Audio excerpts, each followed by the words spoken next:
أعوذ بالله من الشيطان الرجيم. بسم الله الرحمن الرحيم. الحمد لله الذي أنزل على عبده الكتاب ولم يجعل له عوجا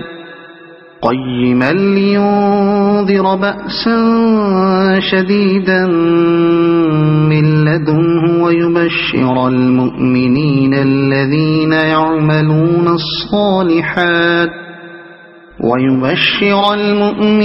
الذين يعملون الصالحات أن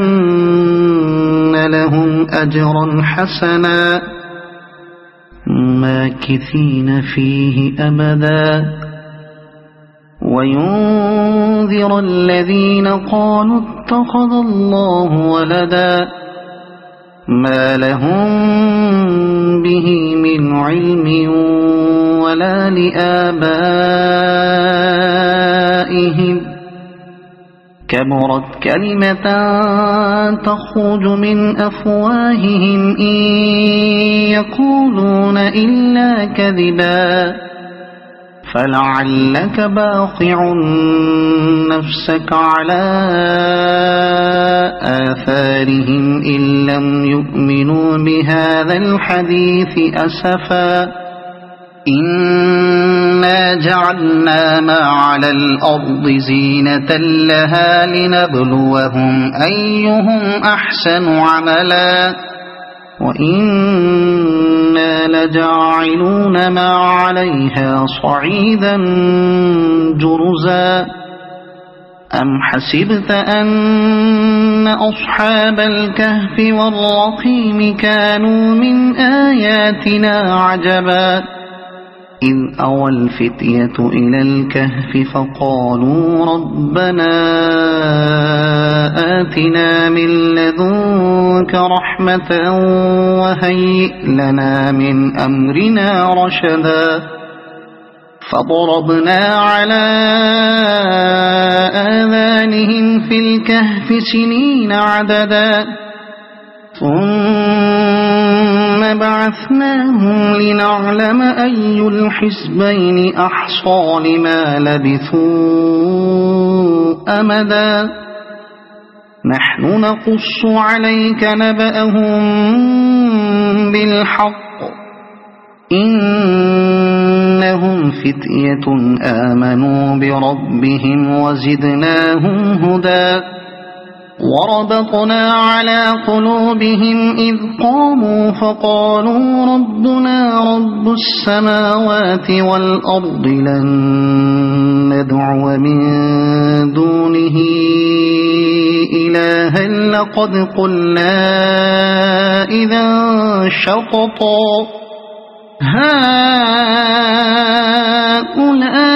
هؤلاء قومنا اتخذوا من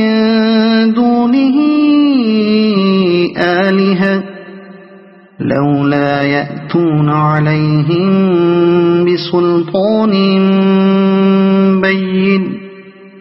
فمن أظلم ممن افترى على الله كذبا وإذ اعتزلتموهم وما يعبدون إلا الله فأووا إلى الكهف ينشر لكم ربكم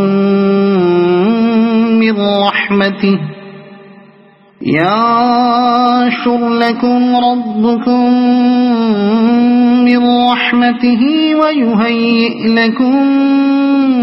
من أمركم مرفقا وترى الشمس إذا طلعت تزاور عن كهفهم ذات اليمين وإذا غربت تقرضهم ذات الشمال وهم في فجوة منه ذلك من آيات الله من يهد الله فهو المهتد ومن يضلل فلن تجد له وليا مرشدا وتحسبهم أيقاظا وهم رقود نقلبهم ذات اليمين وذات الشمال وكلبهم باسط ذراعيه بالوصيد لو اطلعت عليهم لوليت منهم فرارا ولملئت منهم رعبا وكذلك بعثناهم ليتساءلوا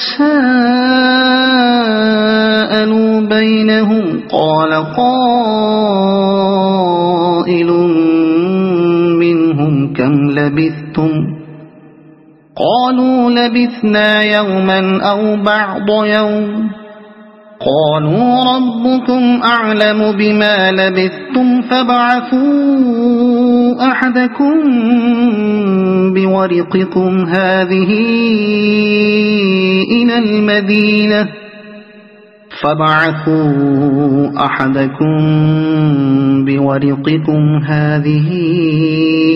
إلى المدينة فلينظر أيها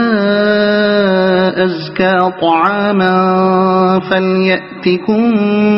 برزق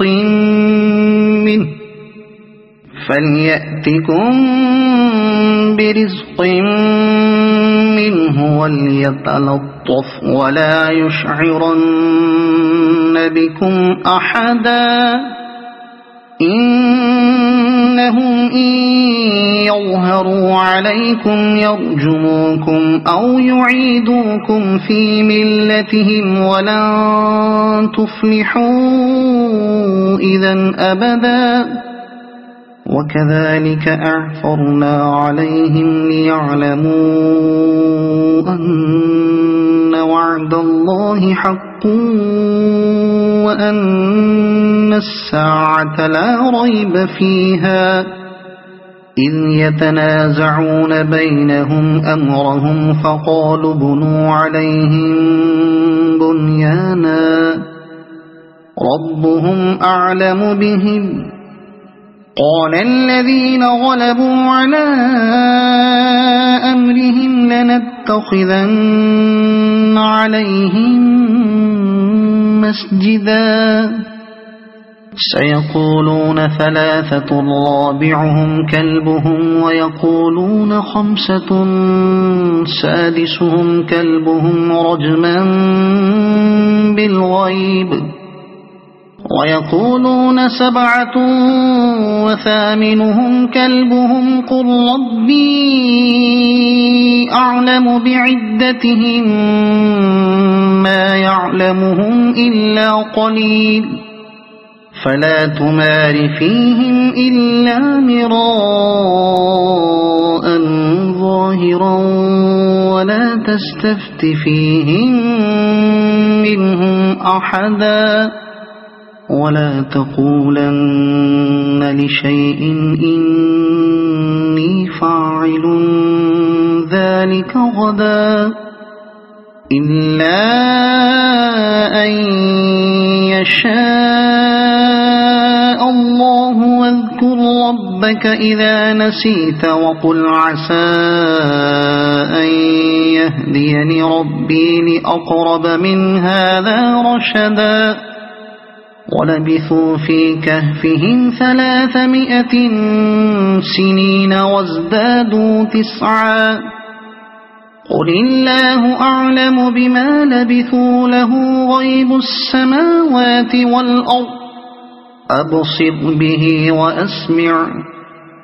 ما لهم من دونه من ولي ولا يشرك في حكمه أحدا واتل ما أوحي إليك من كتاب ربك لا مبدل لكلماته ولن تجد من دونه ملتحدا واصبر نفسك مع الذين يدعون ربهم بالغداة والعشي يريدون وجهه ولا تعد عيناك عنهم تريد زينة الحياة الدنيا ولا تطع من أغفلنا قلبه عن ذكرنا واتبع هواه وكان أمره فرطا وقل الحق من ربكم فمن شاء فليؤمن ومن شاء فليكفر إنا أعتدنا للظالمين نارا أحاط بهم سرادقها وإن يستغيثوا يغاثوا بماء كالمهل يشوي الوجوه بئس الشراب وساءت مرتفقا إن الذين آمنوا وعملوا الصالحات إنا لا نضيع أجر من أحسن عملا أولئك لهم جنات عدن تجري من تحتهم الأنهار يحلون فيها من أساور من ذهب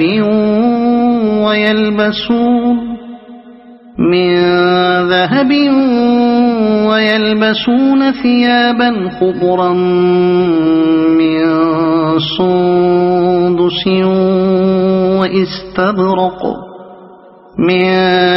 سندس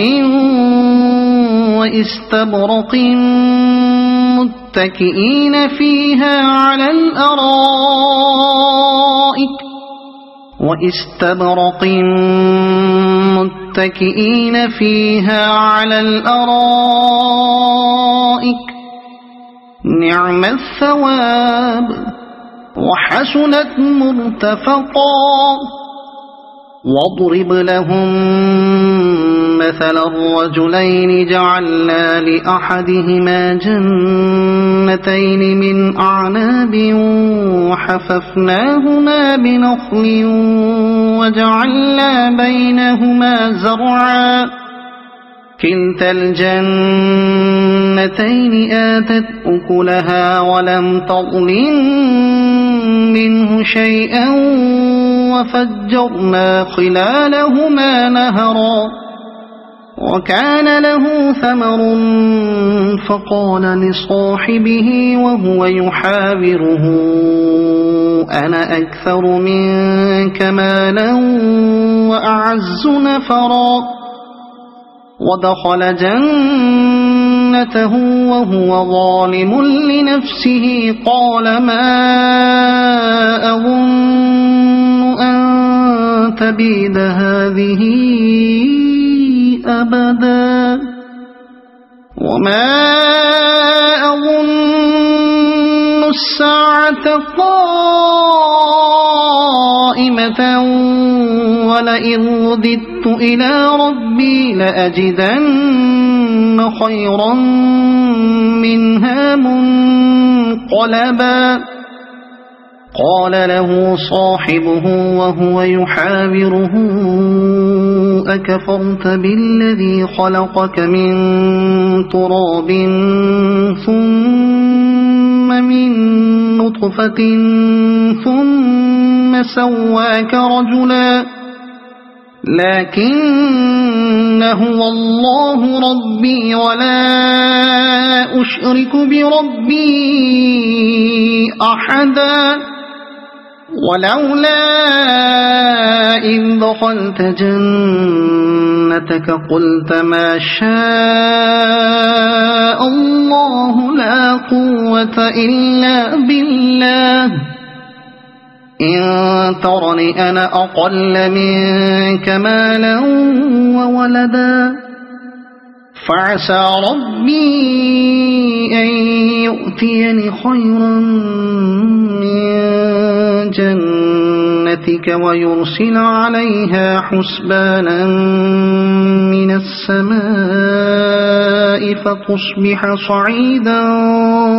زلقا أو يصبح ماؤها غورا فلن تستطيع له طلبا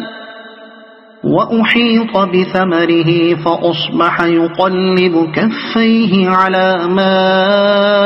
أنفق فيها وهي خاوية على عروشها ويقول يا ليتني لم أشرك بربي أحدا ولم تكن له فئة ينصرونه من دون الله وما كان منتصرا هنالك الولاية لله الحق هو خير ثوابا وخير عقبا واضرب لهم مثل الحياة الدنيا كماء أنزلناه من السماء فاختلط به نبات الأرض فأصبح هشيما تذروه الرياح وكان الله على كل شيء مقتدرا المال والبنون زينة الحياة الدنيا والباقيات الصالحات خير عند ربك ثوابا وخير أملا ويوم نسير الجبال وترى الأرض بارزة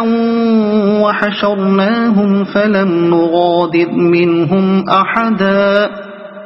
وعرضوا على ربك صفا لقد جئتمونا كما خلقناكم أول مرة بل زعمتم أن لن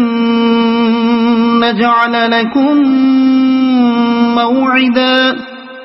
ووضع الكتاب فترى المجرمين مشفقين مما فيه ويقولون يا ويلتنا ما لهذا الكتاب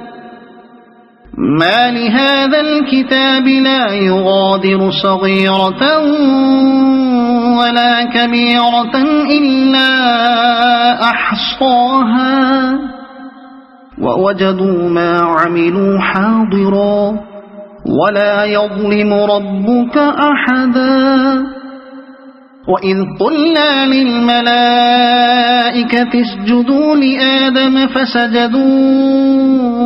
إلا إبليس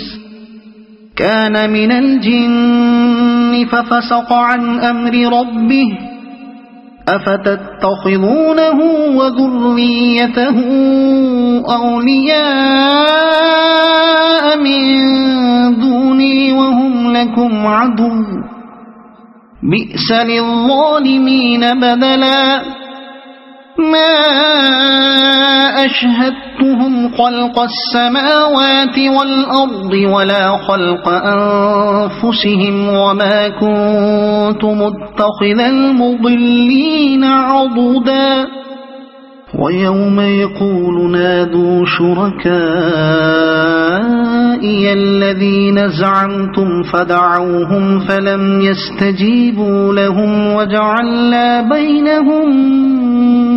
موبقا ورأى المجرمون النار فظنوا أنهم واقعوها ولم يجدوا عنها مصرفا ولقد صرفنا في هذا القرآن للناس من كل مثل وكان الإنسان أكثر شيء جدلا وما منع الناس أن يؤمنوا إذ جاءهم الهدى ويستغفروا ربهم إلا أن تأتيهم سنة الأولين إلا أن تأتيهم سنة الأولين أو يأتيهم العذاب قبلا وما نرسل المرسلين إلا مبشرين ومنذرين ويجادل الذين كفروا بالباطل ليدحضوا به الحق واتخذوا آياتي وما أنذروا هزوا ومن أظلم ممن ذكر بآيات ربه فأعرض عنها ونسي ما قدمت يداه إنا جعلنا على قلوبهم أكنة أن يفقهوه وفي آذانهم وقرا وإن تدعهم إلى الهدى فلن يهتدوا إذن أبدا وربك الغفور ذو الرحمة لو يؤاخذهم بما كسبوا لعجل لهم العذاب بل لهم موعد لن يجدوا من دونه موئلا وتلك القرى أهلكناهم لما ظلموا وجعلنا لمهلكهم موعدا وإذ قال موسى لفتاه لا أبرح حتى أبلغ مجمع البحرين أو أمضي حقبا فلما بلغا مجمع بينهما نسيا حوتهما فاتخذ سبيله في البحر سربا فلما جاوزا قال لفتاه آتنا غداءنا لقد لقينا من سفرنا هذا نصبا قال أرأيت إذ أوينا إلى الصخرة فإني نسيت الحوت وما أنسانيه إلا الشيطان أن أذكره واتخذ سبيله في البحر عجبا قال ذلك ما كنا نبغي فارتدا على آثارهما قصصا فوجدا عبدا من عبادنا آتيناه رحمة من عندنا وعلمناه من لدنا علما قال له موسى هل أتبعك على أن تعلمني مما علمت رشدا قال إنك لن تستطيع معي صبرا وكيف تصبر على ما لم تحط به خبرا قال ستجدني إن شاء الله صابرا ولا أعصي لك أمرا قال فإن اتبعتني فلا تسألني عن شيء حتى أحدث لك منه ذكرا فانطلقا حتى إذا ركبا في السفينة خرقها قال أخرقتها لتغرق أهلها لقد جئت شيئا إمرا قال ألم أقل إنك لن تستطيع معي صبرا قال لا تؤاخذني بما نسيت ولا ترهقني من أمري عسرا فانطلقا حتى إذا لقيا غلاما فقتله قال أقتلت نفسا زكية بغير نفس لقد جئت شيئا نكرا قال ألم أقل لك إنك لن تستطيع معي صبرا قال إن سألتك عن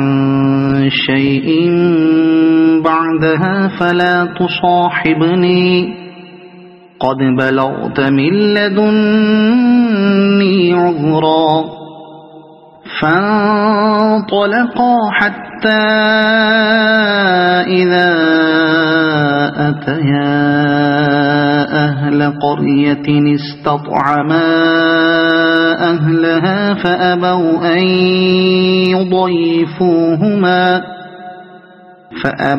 أن يضيفوهما فوجدا فيها جدارا يريد أن ينقض فأقامه قال لو شئت لاتخذت عليه أجرا قال هذا فراق بيني وبينك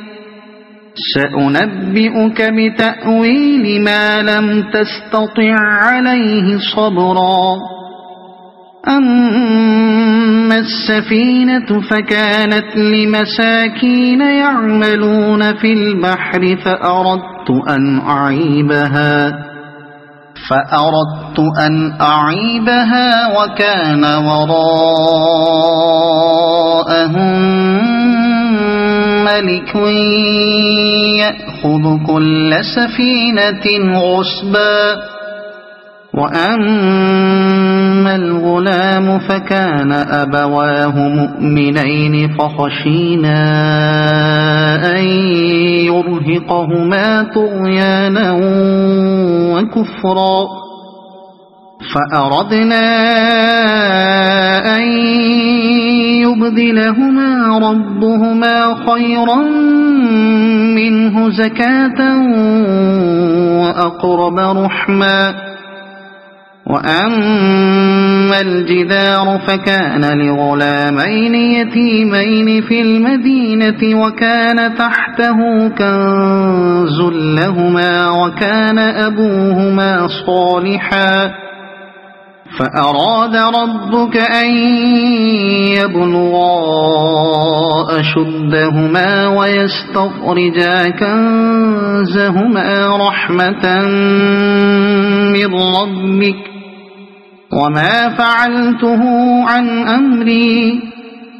ذلك تأويل ما لم تستطع عليه صبرا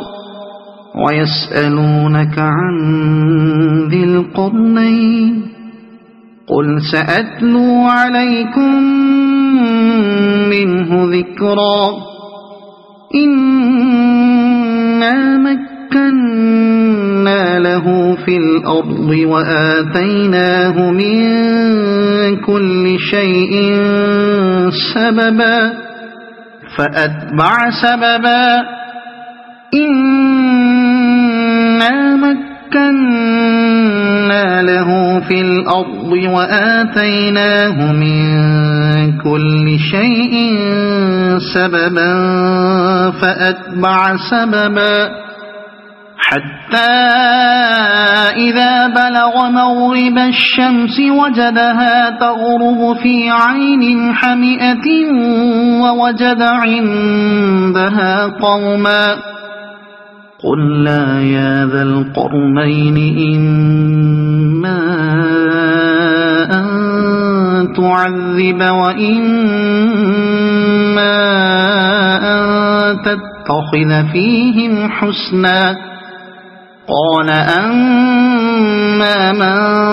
ظلم فسوف نعذبه ثم يرد إلى ربه فيعذبه عذابا نكرا وأما من آمن وعمل صالحا فله جزاء الحسنى وسنقول له من أمرنا يسرا ثم أتبع سببا حتى إذا بلغ مطلع الشمس وجدها تطلع على قوم لم نجعل لهم من دونها سترا كذلك وقد أحطنا بما لديه خبرا ثم أتبع سببا حتى إذا بلغ بين السدين وجد من دونهما قوما لا يكادون يفقهون قولا قالوا يا ذا القرنين إن يأجوج ومأجوج مفسدون في الأرض فهل نجعل لك خرجا على أن تجعل بيننا وبينهم سدا قال ما مكني فيه ربي خير فأعينوني بقوة أجعل بينكم وبينهم ردما آتوني زبر الحديد حتى إذا ساوى بين الصدفين قال انفخوا حتى إذا جعله نارا قال آتوني أفرغ عليه قطرا فما استطاعوا أن يظهروه وما استطاعوا له نقبا قال هذا رحمة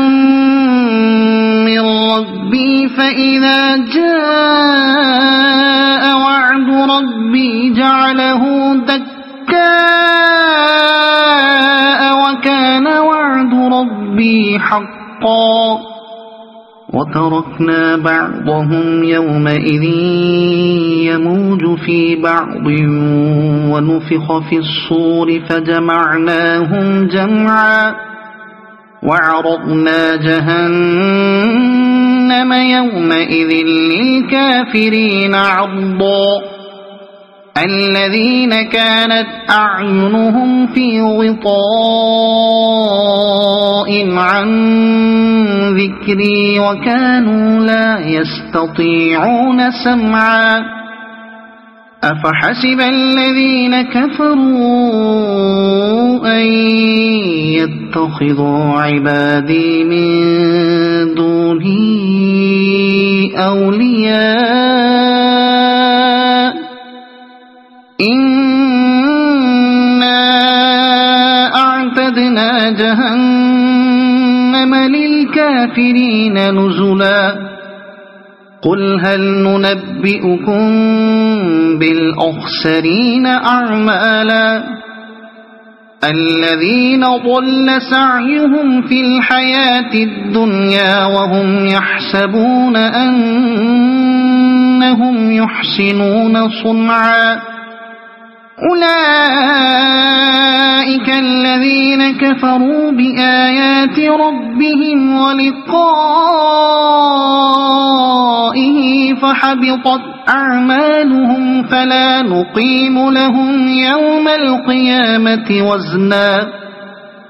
ذلك جزاؤهم جهنم بما كفروا واتخذوا آياتي ورسلي هزوا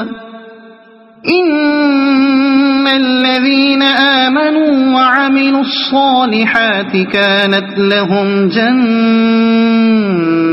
الفردوس نزلا خالدين فيها لا يبغون عنها حولا قل لو كان البحر مدادا لكلمات ربي لنفد البحر قبل أن تنفد كلمات ربي ولو جئنا بمثله مددا قل إنما أنا بشر مثلكم يوحى إلي أنما إلهكم إله واحد فمن كان يرجو لقاء ربه فليعمل عملا صالحا ولا يشرك بعبادة ربه أحدا. صدق الله العظيم.